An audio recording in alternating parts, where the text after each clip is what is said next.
Hello friends, स्वागत है आप सभी का सीबीवीकल एसएसटी में। आज के इस वीडियो में बीएड फर्स्ट ईयर एग्ज़ाम के 2023 के मद्देनज़र रखते हुए हम लोग यहाँ पे जो तैयारी कर रहे हैं वो आपका है टॉपिक यहाँ पे बुद्धि को परिभाषित कीजिए। तो चलिए आज शुरुआत करते हैं और समझते हैं बुद्धि को कैसे परिभाषित किया जा सकता है। अगर ये एग्ज़ाम में आपके प्रश्न आता है तो इसको हम कैसे बिना रट्टा मारे हुए आसानी से कैसे लिख सकते हैं, तो चलिए समझते हैं। दोस्तों यहाँ पर देखिए, सबसे पहला पॉइंट ये है कि बुद्धि वह क्षमता है। पहला पॉइंट ये है कि बुद्धि क्या है, एक क्षमता है। अब आगे देखिए, जिसके सहारे व्यक्ति उद्देश्यपूर्ण कार्य करता है। मतलब दोस्तों ये है कि जब कोई व्यक्ति कोई काम करता है, ठीक है, जब कोई व्यक्ति कोई काम करता है तो उस काम को करने से पहले अपना कुछ दिमाग लगाएगा, कुछ अपना दिमाग इस्तेमाल करेगा कि वो काम जो है वो कैसे होगा, किस प्रकार से होगा। जैसे मान लो आपके सामने कोई प्रश्न आया, ठीक है। अब आपके सामने जो प्रश्न आया है, इस प्रश्न का उत्तर देने के लिए आप पहले अपने मन में विचार करेंगे, सोचेंगे, समझेंगे। यानी आप जो सोच रहे हो वो किसके द्वारा सोच रहे हो, बुद्धि के द्वारा सोच रहे हो। तो बुद्धि क्या है, वो क्षमता है जिसके माध्यम से आप उस सवाल का जवाब देने वाले हैं। तो दोस्तों यही बुद्धि है। आगे और डिफाइन करते हैं, आगे और आपको समझ में आ जाएगा।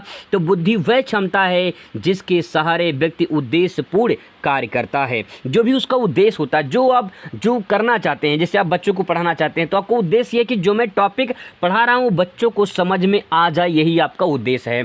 जो आप पढ़ रहे हैं उसका उद्देश्य यही है कि आप अच्छे नंबर से पास हो जाएं, यही आपका उद्देश्य है। तो पास कैसे होंगे, किसके द्वारा पास होंगे, क्या करेंगे, तो आपको अपनी बुद्धि लगानी पड़ेगी, आपको दिमाग लगाना पड़ेगा, तभी जो है वो काम पूरा हो पाएगा सही तरीके से। बात समझ में आ रही है, आई होप समझ में आ रहा होगा। आगे देखिए, जैसे समस्याओं का हल करने की क्षमता, समायोजन, सोचने और समझने की क्षमता तथा मानसिक योग्यताओं की विकसित करना ही बुद्धि कहलाता है। बहुत ही सिंपल और दोस्तों मैंने बहुत आसान शब्दों में लिखा है, आप आसान से समझ सकते हैं कि बुद्धि क्या है। बुद्धि एक क्षमता है जिसके सहारे व्यक्ति उद्देश्यपूर्ण कार्य करता है। जैसे हम कह सकते हैं समस्याओं को हल करने की क्षमता, कोई भी समस्या आती है उस समस्या का हल करने की जो भी आपके पास क्षमता है वो बुद्धि है, ठीक है। समायोजन, एडजस्टमेंट, समायोजन कैसे करना है, हमें एडजस्टमेंट कैसे करना है। जैसे अगर मान लो कोई काम करना है, कोई बात हो गई तो उसमें एडजस्टमेंट कैसे करना है, उसमें क्या लगाएंगे, बुद्धि लगाएंगे। तो कैसे बुद्धि लगाएंगे वो आप पे डिपेंड करता है। सोचने और समझने की क्षमता, आप क्या सोचते हैं वो किसके द्वारा सोचते हैं, वो बुद्धि है। जो आपकी बुद्धि है उसी के द्वारा सोचते हैं ना कि हमें आगे क्या करना है, क्या प्लानिंग करनी है, कैसे प्रकार से तैयारी करें ताकि हमारा अच्छा स्कोर प्राप्त हो जाए। तो आपको सोचने समझने की क्षमता प्रदान करता है कौन, बुद्धि, ठीक है। आगे देखिए, मानसिक योग्यताओं का विकसित करता है। जो मानसिक योग्यता होती है, जैसे कि आपकी जो डेवलपमेंट हो रही है सोचने की क्षमता, वो बुद्धि के आधार पे हो रही है कि आप दिन प्रतिदिन कुछ न कुछ आगे सोच रहे हैं, कुछ ना कुछ आगे करने की सोच रहे हैं। तो सोच कैसे रहे हैं, किसके द्वारा सोच रहे हैं, बुद्धि के द्वारा सोच रहे हैं। तो सवाल दोस्तों यहाँ पे ये है कि बुद्धि क्या है। बहुत सिंपल वर्ड में आप लिख सकते हैं, बहुत ही आसान शब्दों में, कि बुद्धि क्या है, वह क्षमता है जिसके सहारे व्यक्ति उद्देश्यपूर्ण कार्य करता है। जैसे कि समस्याओं का हल करने की क्षमता, समायोजन, सोचने और समझने की क्षमता तथा मानसिक योग्यताओं को विकसित करने की ही क्षमता जो है बुद्धि कहलाती है, ठीक है। अब आगे देखिए, तो बात होगी दोस्तों यहाँ पे समझने वाली बात होगी कि बुद्धि को हम कैसे परिभाषित कर सकते हैं। ये अपनी भाषा में हो गया समझने के लिए। अब सवाल यहाँ पे है कि बुद्धि को कुछ मनोवैज्ञानिक धारणा से समझते हैं, क्योंकि मनोवैज्ञानिक जो है धारणा से देखा जाए तो अलग अलग वैज्ञानिकों ने अलग अलग बुद्धि को जो है डिफाइन किया है। तो यहाँ पे देखिए, अगर बात करें दोस्तों यहाँ पे बुडरो के अनुसार, ठीक है, बुडरो के शब्दों में अगर देखा जाए तो यहाँ पे देखिए, बुद्धि ज्ञान का अर्जन करने की क्षमता है। बहुत ही सिंपल वर्ड में, आसान शब्दों में बहुत प्यारा शब्द लिखा है कि जो बुद्धि होता है वो क्या है भैया, वो क्या है, ज्ञान का अर्जन करना। जो भी ज्ञान आप अर्जित करते हैं, वो ज्ञान जो अर्जित करने हैं वो आपको कर रहे हैं, वो किसके द्वारा अर्जित कर रहे हैं, तो आंसर होगा बुद्धि के द्वारा कर रहे हैं। इसके बाद जो भी आपके अंदर जो भी सोचने की क्षमता, किसी भी समस्या का समाधान करने की क्षमता, तो ये क्षमता क्या है, ये बुद्धि ही है जिसके द्वारा आप अपना काम कर रहे हैं, ठीक है। और जो ज्ञान अर्जित कर रहे हैं वो बुद्धि के द्वारा ही कर रहे हैं। ये किसने कहा है, बुडरो ने कहा है, ठीक है। बहुत सिंपल वर्ड में समझ सकते हैं। आगे देखिए, कुछ परिभाषा और दिए हैं यहाँ पे, जो भी एक परिभाषा इसमें से आपको तैयार हो जाए उससे आप अपने कॉपी में जरूर लिख कर आएँ। एक परिभाषा अगर आप लिखते हैं किसी वैज्ञानिक का तो आपका प्रश्न बहुत ही स्ट्रांग हो जाता है, ठीक है। देखिए, डियर बार्न के अनुसार, ठीक है, डियर बार्न के अनुसार, भाई डियर माई डियर सुनो जरा प्यार से। देखो यहाँ पे डियर बार्न ने क्या कहा है कि बुद्धि सीखने या अनुभव से लाभ उठाने की क्षमता है। बहुत ही सिंपल वर्ड में इन्होंने भी कहा है कि बुद्धि क्या है भैया, बुद्धि होती है सीखने या अनुभव। जो हम अनुभव प्राप्त करते हैं, जो भी हम अपने ज़िंदगी में सीखते हैं, जो भी हमने अनुभव किया है अब तक, जो आपने अनुभव किया है वो अनुभव किसके द्वारा किया है? आपने भैया किससे सीखा है? तो सीखा अपने बुद्धि के द्वारा तो सीखा है। जो भी आपने सीखा हो, अच्छा गलत जो भी सीखा हो, जो भी आपने महसूस किया हो, अनुभव किया हो, वो किससे किया है? बुद्धि के द्वारा ही किया है। तो बुद्धि से लाभ उठाने की क्षमता। अब देखिए, जो भी आपने अनुभव किया, जो भी आपने सीखा है, अब उससे क्या करेंगे? आप लाभ उठाएंगे। आप जब कभी टीचर बन जाएंगे, जो भी आप अनुभव करके बीएड में सीखेंगे उसका लाभ कब उठाएंगे? जब आप टीचर बन जाएंगे। तो टीचर कैसे बनेंगे? अपने दिमाग से, अपने बुद्धि से, ठीक है, जो अपनी ज़िंदगी में आप अनुभव करके सीख पाएंगे। आई होप दोस्तों आपको समझ में आ रहा होगा। आगे एक परिभाषा और देख लेते हैं यहाँ पे हम लोग बकिंघम के अनुसार। अगर बात करें बकिंघम के अनुसार तो यहाँ पे देखिए बहुत सिंपल वर्ड में इन्होंने भी एक लाइन में डिफाइन कर दिया है।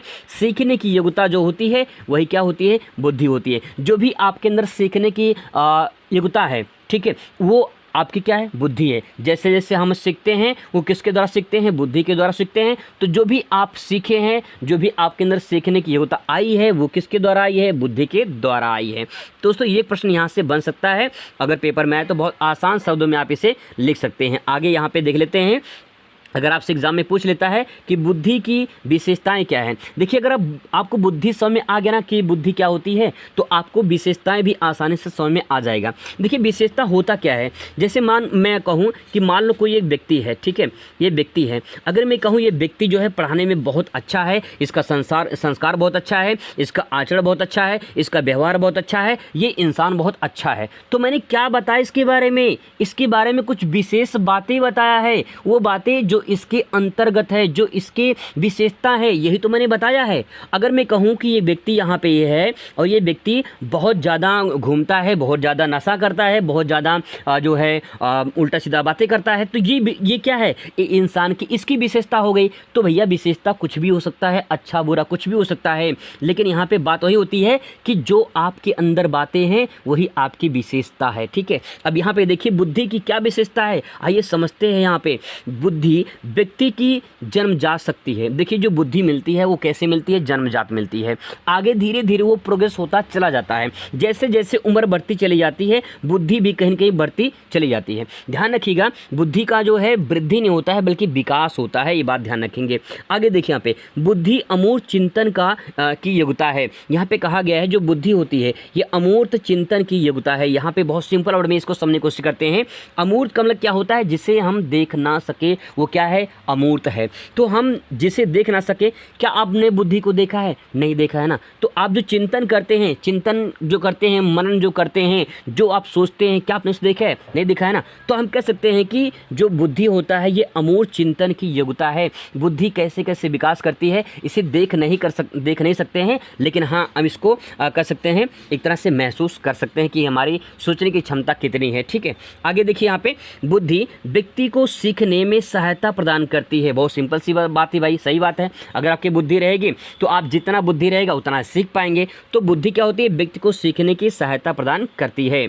आगे चौथा पॉइंट, बुद्धि समस्या का समाधान करती है। मान लीजिए कोई समस्या हो जाती है, आप रास्ते में जा रहे हैं, गाड़ी खराब हो गई है। अब गाड़ी खराब हुई है तो भैया समस्या हो गई है। अब समस्या का समाधान कैसे होगा? अब समस्या का समाधान ये कि आज के ज़माने में आप उस टाइम पे क्या करेंगे? गाड़ी लेकर बैठे रहेंगे या कुछ और करेंगे? जो भी आप उस टाइम पे दिमाग लगाएंगे, जो बुद्धि लगाएंगे, वही क्या है? वही समस्या का समाधान होगा। आप चाहे टेक्नीशियन बुलाइए, चाहे जो करिए, जो भी आप करेंगे उस टाइम पे अपने बुद्धि के द्वारा ही करेंगे। भाई देखो ध्यान रखिए दोस्तों, एक बात आप ध्यान रखिएगा दोस्तों, जो बात आपको ध्यान में रखना है वो ये है कि आपकी सोच ही आपकी मंजिल है। जी हाँ दोस्तों, आपकी सोच ही आपकी मंजिल है। जो थॉट है ये बहुत ही कमाल की थॉट है।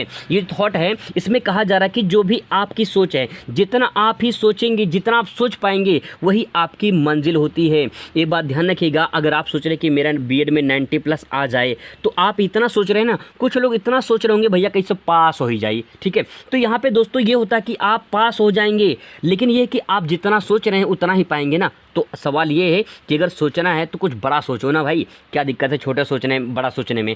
सोचना है तो बड़ा सोचते हैं। तो आपकी सोच ही आपकी मंजिल है, ये बात ध्यान रखिएगा। जो 5वां पॉइंट है वो बुद्धि अनुभव से लाभ उठाने की योग्यता है। वही बात यहाँ पे है कि जो बुद्धि होती है, जो जिसके पास जितना अनुभव होता है उसी के अनुसार वो लाभ उठाता है। तो आप सोच सकते हैं, समझ सकते हैं, जितनी आपकी सोच होगी उतनी ही आपकी काबिलियत मंजिल होगी। ठीक है दोस्तों, ये 2 प्रश्न थे जो आप आसानी से समझ सकते हैं। मिलते हैं नेक्स्ट वीडियो में।